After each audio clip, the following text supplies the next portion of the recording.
In 5 years of hearing what you say and applying it in my life, I've never worked full-time again since my first workshop with you. I am in the least amount of debt that I've ever been in, and the only debt that I have is one fabulous money-making property, and all the other properties have been paid for. And I'm so thankful. I'm just so thankful that you're doing what you're doing, and I'm so thankful that I care about what my life is like enough to listen to what you're saying. And I've done it right, I've done it wrong, I've done it all. And thank you.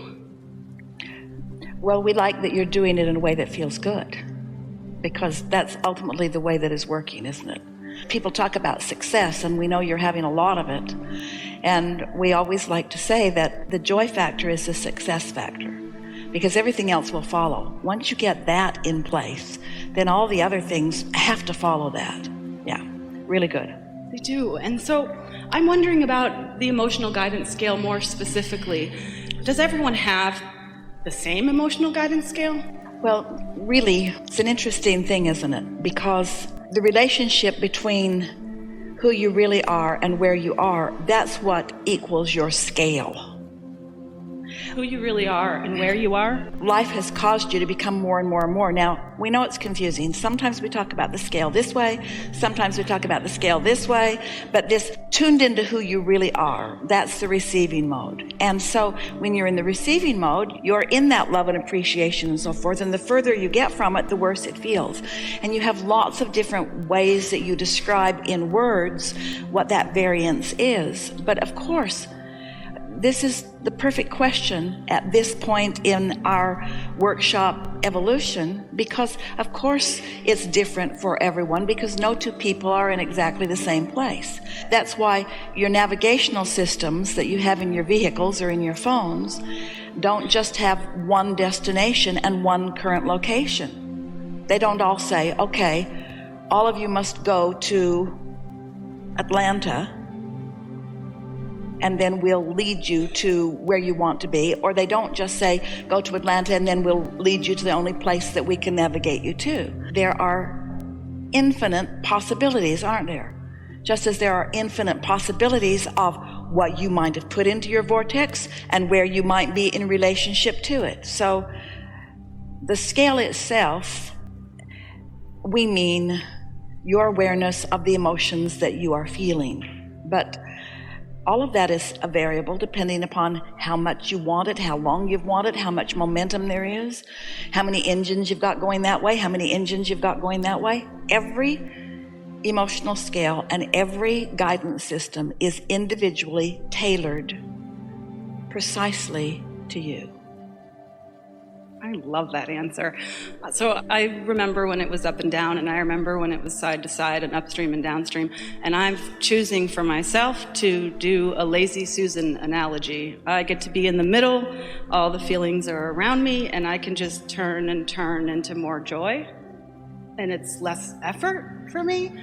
That's a good analogy. And so where's depression on this lazy Susan? I try to leave that one out of the scale. No, that would be at the bottom. Fear and depression is at the edge. You're right. I get what you mean. And so if it's out here on the outer edge, so what you're saying is you want to meditate and go back to neutral, where you can then choose what you want? Yeah, or I just like it to be a pivoting. You're just trying to fix up your lazy Susan analogy, because it doesn't really work otherwise. It's so true. It's okay. It only works in my mind, and that's fine with me. So what I'm wanting to do, I guess, is I can move up scale very quickly. And I listened to what you said. I've practiced that. I can go up really quickly, and of course that's enjoyable. I'm less satisfied with how quickly I can move down the scale. And I really appreciate the last hot seater for a million reasons, but he touched upon that idea that sometimes you're not as aware and you dip into something that you're not wanting to feel. But isn't it a good thing if you're not aware that it gets big enough that you become aware of it? What's the big deal in that? Step 1 is ask, you know about that, blah, blah, blah. Step 2 is answer, you know about that. Your inner being holds your vortex, blah, blah, blah, you know about that. Step 3 is you got to get in the receiving mode. We've talked about that all day. Step 4 is you become a master at being in the receiving mode. Funny that step 4 is just a really good step 3, but that's what it is. You're more consistently in step 3, and then step 5 is you're not mad at yourself when you're back in step 1 again. And so in this process of emanating a vibration, which is your point of attraction, and everything answering that, don't you just love knowing that it doesn't matter where you are at any time in relationship to where you want to be, you can always get to where you want to be? Isn't that really the only thing that you need to know? That it really does not matter? Once you have that confidence, the reason that you can go up the scale or down the scale quickly, and we would say even equally quickly, is because you're a really good focuser. And what you focus on, you get a vibration going. In other words, you're like a dog on a bone. When you get hold of a thought, you stay there long enough that a lot of things activate around it. But you see, there's never any danger or urgency or struggle that you will ever again live, because you know how it works. So what difference does it make? You could go to the depths of despair and your inner being isn't suffering one bit on your behalf, especially now because your inner being knows that you know what negative emotion means and you know what to do about it. And meanwhile, in the negative emotion, you're going to stir up some contrast that's going to be of benefit anyway. So win-win, win-win, win-win, win-win, win-win-win. So how could I have a better belief than about anger? I seem to just have really strong beliefs about what it means to either express anger or to not express anger. And for me, joy is a really powerful feeling. I mean, it's burst out of me. I've jumped off of your stage into somebody's arms just because I'm so excited. And if I'm angry, there's a whole lot of energy moving through me. It feels uncomfortable, horrible, and it's gonna come out. And I'm not feeling like, it's like I don't see all of the choices of what could be better, of just how to get it out in a great way. In the moment of the anger? Move on up, yeah. Well, what about looking for the benefit of it? Mm-hmm. So I'm angry, and since things are always working out for me, then this is a good thing, not a bad thing. So let's just talk for just a minute, since this is the emotion that you're tripping over, and let's figure out why you're tripping and what it means. So we have just a question or two for you. So you acknowledge that you'd so much rather feel good than not good, yes? Absolutely. And when you feel angry, let's say it's someone else, it's because you must still believe that they need to do something different in order for you to feel good. They must somehow be depriving you in some flawed premise way that's going on in your mind of the joy that you want and deserve. Does that make sense to you? Mm-hmm. What could be any other reasonable explanation of why you'd be angry about something? Think about yourself being angry about something just for a moment. And so think about what it always means. It always means whatever it is I'm angry at, whoever it is that I'm angry at, I think is preventing me from something that I want. Isn't that always the case? Mm-hmm. Your reasonable mind knows otherwise now. Right. So doesn't it follow then that after a while of accepting that no one can prevent you from anything, and that even you can't long-term prevent yourself from anything because you're going to figure it out. So isn't that an irrational and an unnecessary thought to hold, since nobody can prevent you from anything? Yes, it's totally irrational. Usually if I feel anger, it doesn't have a lot to do with the other person. Certainly there, were some actions or there was a behavior or something like that. What it feels like to me is it feels really powerful, really strong, really negative, and it makes me feel confused about who I am, because I know what I know. I know that they have nothing to do with my life. But that's where step 5 comes in. So why are you confused about having a guidance system that works? So what does my inner being want me to do? So this is the question that we want to put to you first, then we'll answer that. Okay. Here's the question. So is anger an indictment on who you are? Or is anger an indication of where you are in relationship with thought? Is recognizing that you feel anger, do you think that's your inner being wanting to say to you, yeah, we're over here and you're over there, we're over here and you're over there?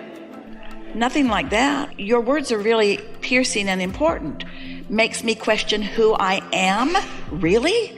I'm a sensing being with an emotional guidance system? That's like getting in your car and your gas tank says empty and you say, who am I? Who am I? Oh man, I should always have a full tank. I need to beg for forgiveness. Who am I? You're somebody with a guidance system. And here's what we really want you to know is the answer to that question, who am I? Is I'm someone who ought to be feeling this way, who isn't. That's who I am. Because if your inner being wasn't feeling very different about this very exact thing that you're focused upon, you'd be feeling like your inner being feels. And so who am I is someone who is confused about who I am. I am, definitely. Got any more on that? Esther got into the elevator up on the whatever floor she's on. It's a service elevator, which they have allowed her to use so that she can move efficiently into the room. And when she got onto the elevator, first thing this morning, there was a man on the elevator who had a cart of things. And he said to her, you have to use the other elevator. And she said, no, I have permission to use this elevator, but he wouldn't move his cart. He said, no, you have to use the other elevator. And she said, no, I'm allowed to use this elevator. And he said, you have to use the other elevator. He wouldn't move his cart. And Esther didn't feel anger rising. She felt that if she would just explain to him, that then he would understand. So she said, no, I have permission to be on this elevator. And would you let me on, please? He said, you have to use the other elevator. And now Esther is thinking, I'm going to miss the damn meeting. While I argue with this guy about whether I should be on his elevator or not. And Esther thought, I really can't get on as long as he is telling me I can't get on. I'm not going to beat him up, although she wanted to. She wanted him to understand. She wanted him to understand. It felt important to this moment that he understand. So it was a harmony that was necessary because she knew she was going to get on the elevator. She was standing in the door. He wasn't going to go anywhere either. His elevator was not going to close as long as she was standing there. So they had a sort of stalemate happening. He wouldn't let her on and she wouldn't let him go. And so sometimes you're at that sort of stalemate, aren't you? Where you want something that you're not allowing. And so nobody's going anywhere. And nobody liked it either. Esther could have just stepped back and she thought, well, I'll just let him go. And after he's gone, I'll just use the elevator. Instead of being angry, she found a sort of solution. So she stepped back. And as soon as she stepped back, he moved his cart out of the way. And when he moved his cart out of the way, then she got on. So the solutions are so close, but now it could have gone either way. You just have to decide how it's going to go. And so the key is the earlier you catch yourself in the leaning toward anger, then the easier it is for you to not lean toward it. Mm-hmm. Okay. Now, we know you know all of that. We've had all of these conversations before. But there's something more stuck in your vibrational craw. Do you think it's the self-judgment, the self-evaluation, the self-determination to call yourself? Do you think that being in alignment with your inner being makes you a better person than when you're not in alignment with your inner being? We're asking all of you this. Well, I would probably say yes to that, even though I know it doesn't serve me. So we have another question to ask. Do you think your inner being thinks that you're a lesser person when you're not in alignment? My inner being thinks I'm the bomb. So your inner being is not the source of the negative emotion, would you say? Well, it is. It's the gap. The gap is the reason, but the reason there's a gap is because your inner being is holding tight to your inner being's love and appreciation of you, and you have varied from it. So your inner being is not the reason. Now, your logic says, well, wait a minute. If my inner being didn't love me so much, then my self-loathing wouldn't hurt so bad. That's true, but your inner being is not ever going to move over to self-loathing with you. So what is the only option? You've got to come home to who you really are.